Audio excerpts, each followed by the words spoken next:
What's up, Galaxy? It's time for Bantha Soup, the show where everything Star Wars related is up for discussion. I am your host, Gil Garcia. Today in the Bantha Tank, we're taking a look at Hasbro's Force Link 2.0 3 3/4 inch Luke Skywalker Jedi Exile from Episode 8, The Last Jedi. Woo! Let's check them out. Here is Luke Skywalker Jedi Exile from Hasbro's Force Link 2.0 Basic Assortment line. Guys, this is the very last Star Wars figure I ever bought from Toys R Us before they closed their doors for good. I'm going to cherish this figure forever because of that. Toys R Us was a major part of my childhood. So here's everyone's favorite grumpy old man Jedi Luke Skywalker with staff in hand. Let's get this old boy out and take a closer look at the overall details. In an effort to rebuild the Jedi Order, Luke Skywalker began taking on new students, beginning with his sister's son, Ben Solo. Like his uncle, Solo inherited his potential from the Skywalker bloodline and therefore possessed raw strength in the Force. Skywalker saw glimpses of darkness within his nephew, and in a moment of pure instinct, nearly killed Solo in his sleep. In retaliation, Solo attacked Skywalker, destroyed his training temple, and killed half of his students while some of them sided with him. Plagued by feelings of shame and regret, Skywalker exiled himself to Ahch-To, the location of the first Jedi Temple, resolving to live out his remaining years as a hermit before dying as the last Jedi. At first glance, this figure is very earth tone colored. He has a large brown hooded robe that drops down just above his knees. He has some dark brown pants on with some knee-high wrapped boots that are colored a dark taupe. He also has a dark taupe robe underneath his outer robe. What's really great about this figure is that the hood is actually removable. Just slip the hood off and you can see all the amazing details on Luke's face, beard, and his hair. I think it's a really cool play feature and gives you multiple ways to display the figure. The hood does go back onto his head very easy. You pretty much just pop it back over his head. Taking a look at the overall articulation, since the hood is a separate piece from his robe, you still get the full articulation of his head, which is actually on a ball joint. I'll pull the hood off for a little better view of the movement. His head pretty much moves left to right, up and down. He does have a single joint in each shoulder, so his arms do move up and down. He also has a single joint in each wrist that can actually be swiveled from left to right. You can also see his right hand is gloved to cover up his mechanical hand, unlike Luke Jedi Master version, which actually shows his mechanical hand. He has a single joint in each of his thighs, so his legs can move forward and back, and there's a good look at his force chip on his left leg.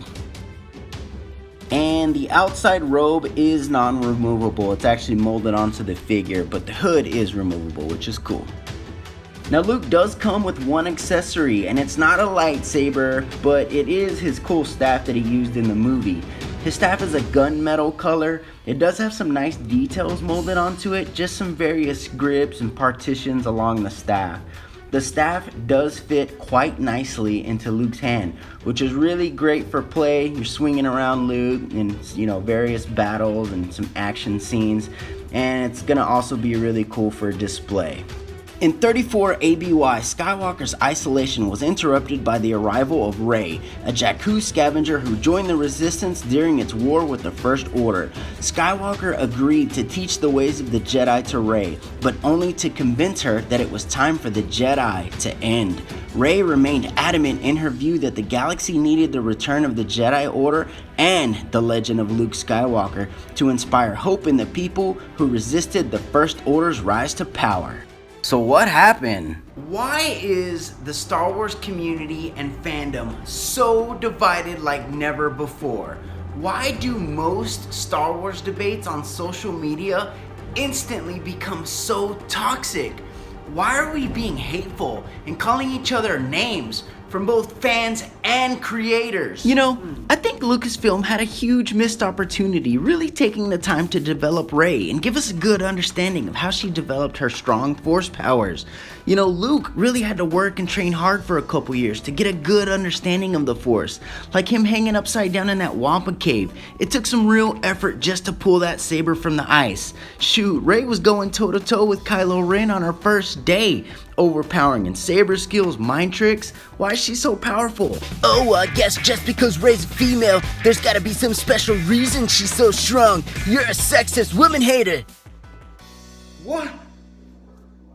Come on, dude. No. I love strong, empowered women. I just want a background on why she's so strong, you know? I could even believe it or accept it more if I knew she came from strong lineage like Luke, Leia, or better yet, Obi-Wan, you know? Get over it, man, baby. Nobody relates to those old legacy characters. It's all about the new ones. Finn, Poe, Rey, Rose, and Favieres. You're just some racist animal hater.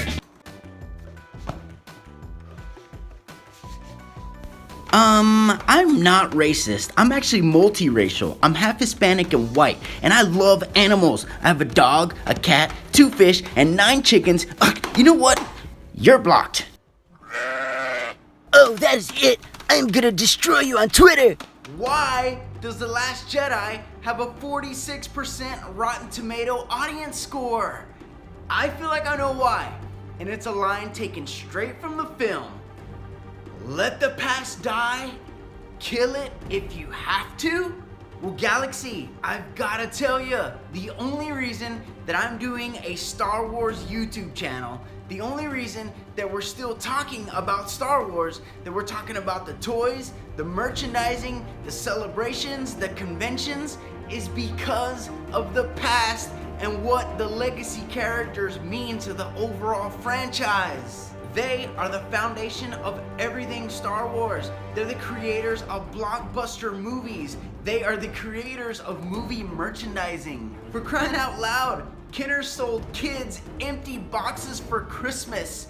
Empty boxes of just pictures of Star Wars figures on the box, so that one day those kids will receive those toys and they can continue the adventures of Luke, Leia, Chewie, and R2. For the past 40 years, the legacy characters and their stories have carried the franchise. Their names have become things of legend. Han, Leia, and Luke are more than just characters in a movie. They're fun, they're friends, they're hope, they're heroes, and their stories matter to people. Now let me get this 100% clear. I love The Force Awakens. All the new characters lit a huge flame in my Star Wars fandom.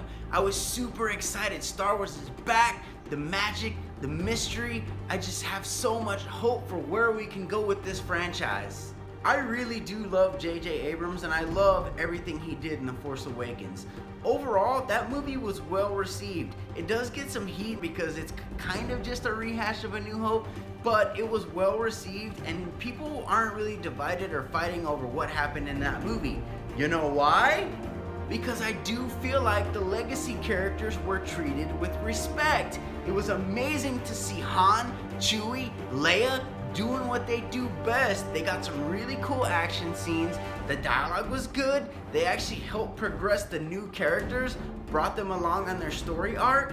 I even really liked the way that Han Solo was killed off. It really developed and progressed Kylo Ren, his struggle with the dark side, with the light side. It was great to see Han Solo's sacrifice he was willing to make to his son to try to save him from Snoke.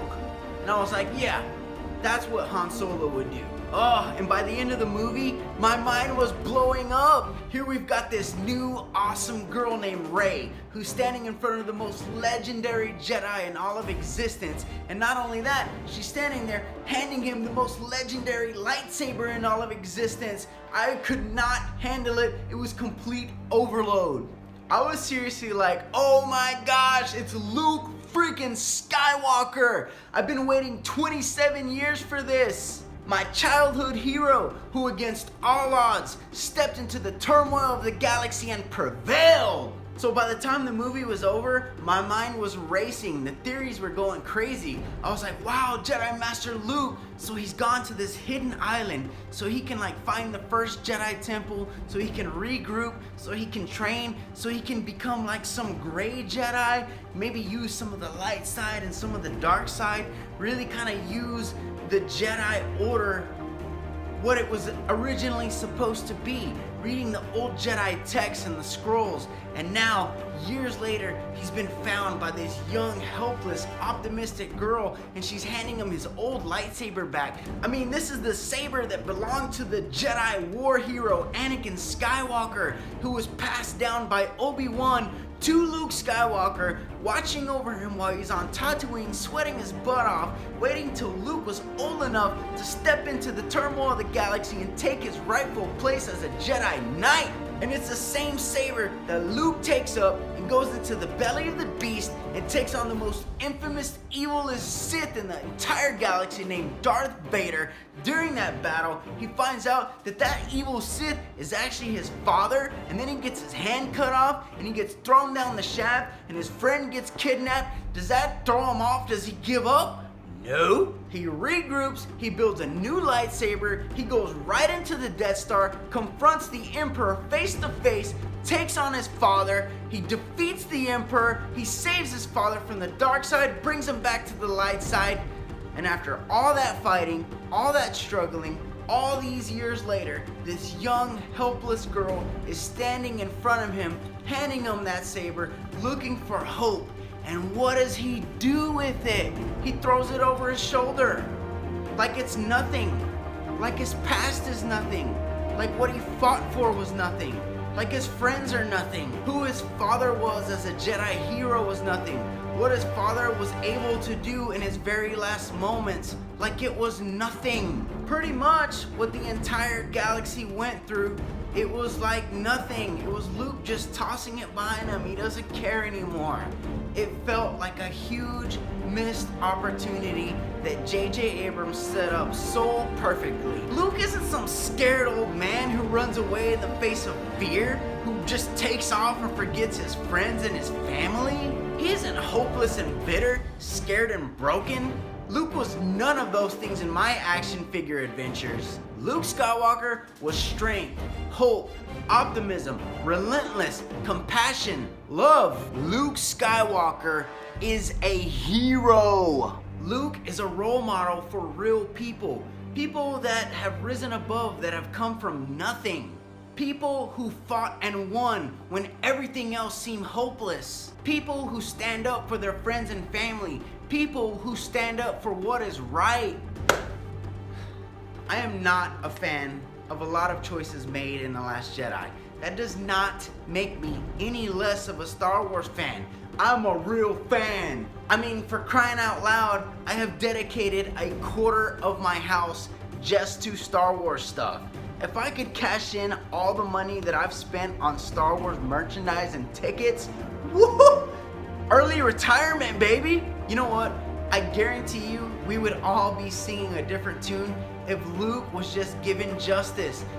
If we just got Luke force levitating his X-Wing out of the ocean, going to Crate, igniting the green lightsaber one last time, and just going force unleashed on the entire First Order and Kylo Ren. Show us the Jedi Master we all know Luke to be.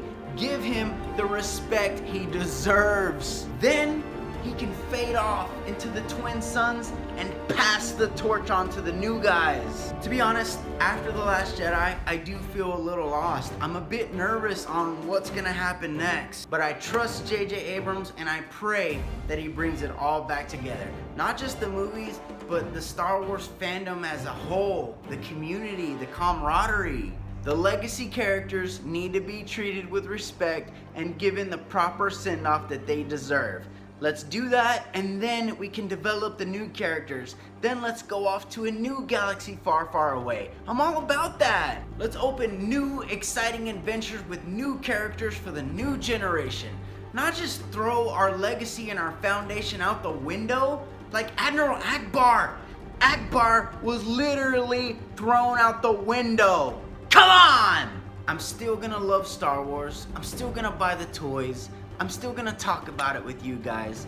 I'm still gonna go to a galaxy far, far away. I just don't want it to become so toxic and so political that it's a place that I don't recognize anymore. Keep politics out of Star Wars. Let the past live. Embrace it if you have to. Thank you so much for watching. If you like what you see, we would really appreciate a like on our video. And while you're at it, go ahead and subscribe on YouTube to stay up to date on everything Bantha Soup. We do reviews, we build customs, we talk about everything Star Wars. And check us out on Facebook at Bantha Soup. Send us a comment, send us a message, send us some pictures, give us a like, let's talk Star Wars. Galaxy, thank you so much for watching. My name is Gil, and this is Bantha Soup.